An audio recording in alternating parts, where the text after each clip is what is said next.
Prime Minister of Pakistan is a great guy, and the field marshal, they have a field marshal. You know why he's a field marshal? He's a great fighter. He really is. He's a great guy, too. And so I know them all. And I'm reading that 7 planes were shot down. And I called Prime Minister Modi. I said, we can't make a trade deal with you. No, we must make a trade deal. I said, no, we can't. You're starting a war with Pakistan. We're not going to do it. And then I called Pakistan. I said, we're not going to do trade. Pakistan کے وزیر اعظم اور field marshal عظیم انسان ہیں۔ Field marshal Asim Munir بہترین fighter ہیں۔ امریکی صدر Donald Trump کا جنوبی کوریا میں اظہار خیال، ایک بار پھر پاک بھارت جنگ رکوانے کا ذکر کیا، کہا 8 ماہ کے دوران 8 جنگیں رکوائیں، پاکستان اور بھارت ایک دوسرے پر حملے کر رہے تھے، اس دوران 7 طیارے گرائے گئے، ہم نے کہا جنگ روک دو، دونوں ممالک نے جنگ روک دی۔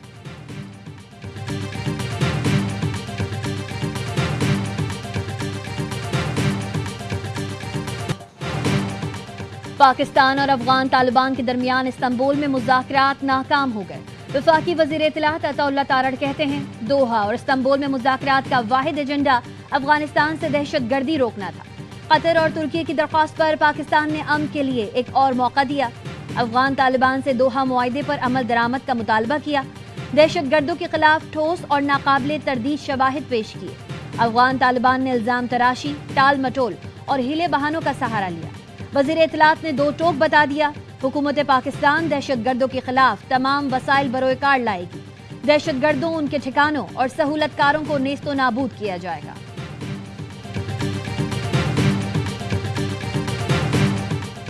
مذاکرات کا اختیار کابل حکومت کے پاس نہیں، کابل نے جو پتلی تماشا لگایا وہ دہلی سے کنٹرول ہو رہا تھا۔ وزیر دفاع خواجہ آصف کہتے ہیں بھارت نے پاکستان کے خلاف کابل کے ذریعے پراکسی جنگ شروع کر رکھی ہے، اسلام آباد کی طرف کسی نے میلی نظر سے دیکھا تو اس کی آنکھیں نکال دیں گے۔ ثالثوں کی درخواست پر پاکستان اور افغان طالبان کے درمیان مذاکرات کے 4 دور ہوئے، ہر بار کابل سے ملنے والی ہدایات کے باعث افغان طالبان وفد کا موقف تبدیل ہوتا رہا۔ کابل سے ملنے والے غیر منطقی اور ناجائز مشورے مذاکرات بے نتیجہ رہنے کے ذمہ دار ہیں۔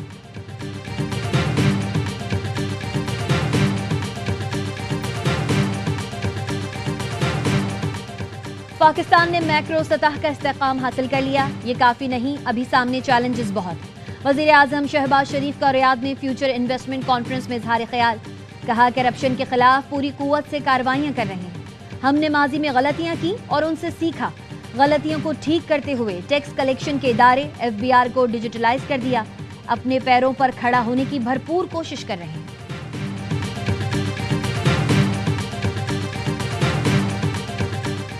اسلام آباد کی ڈسٹرکٹ اینڈ سیشن کورٹ نے الیمین گنڈاپور کے وارنٹ گرفتاری جاری کر دیے۔ شراب و اسلحہ برآمدگی کیس میں سابق وزیر اعلیٰ KP کو گرفتار کر کے پیش کرنے کا حکم دے دیا۔ الیمین گنڈاپور کی مسلسل غیر حاضری کے باعث عدالت نے وارنٹ گرفتاری جاری کی۔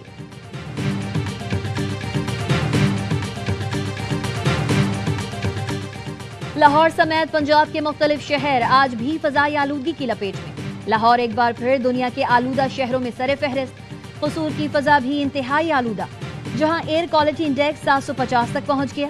فیصل آباد میں QI 642، ملتان 467، شیخوپورہ 449، جھنگ 427 اور پتوکی میں ایئر کوالٹی انڈیکس 376 ریکارڈ کیا گیا۔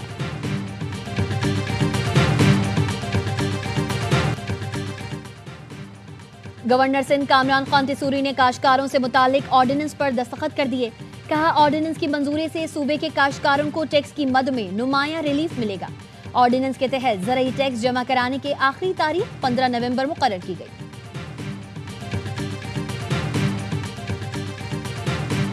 حکومتی اتحاد بھی دیکھ لیے اور اپوزیشن کے اتحاد بھی دیکھ لیے، وہ سارے تجربے ناکام ہو گئے۔ یہ فیصلہ کیا ہے کہ ہمارا اتحاد پاکستان کے عوام سے ہے، جماعت اسلامی ہے جو عام آدمی کو ریپرزینٹ کرتی ہے۔ اپوزیشن اور حکومتی اتحاد کر کے دیکھ لیے، سب تجربے ناکام ہو گئے، اب ہمارا اتحاد عوام سے ہے۔ امیر جماعت اسلامی حافظ نعیم الرحمان نے کہا پارلیمنٹ میں ارب پتی لوگ بیٹھے جو ایک دوسرے کے مفادات کا تحفظ کرتے ہیں، پورے نظام کو مل کر چلاتے ہیں، ان لوگوں کا عام آدمی سے کوئی تعلق نہیں ہوتا۔ امیر ہونا برائی نہیں، لیکن کسی کا حق نہیں مارنا چاہیے۔ ہر سیاسی جماعت میں IPP اور چینی مافیاز بیٹھے ہیں۔ حافظ نعیم الرحمان کا عوام کو آٹا اور کسان کو زرعی ادویات سستی فراہم کرنے کا مطالبہ۔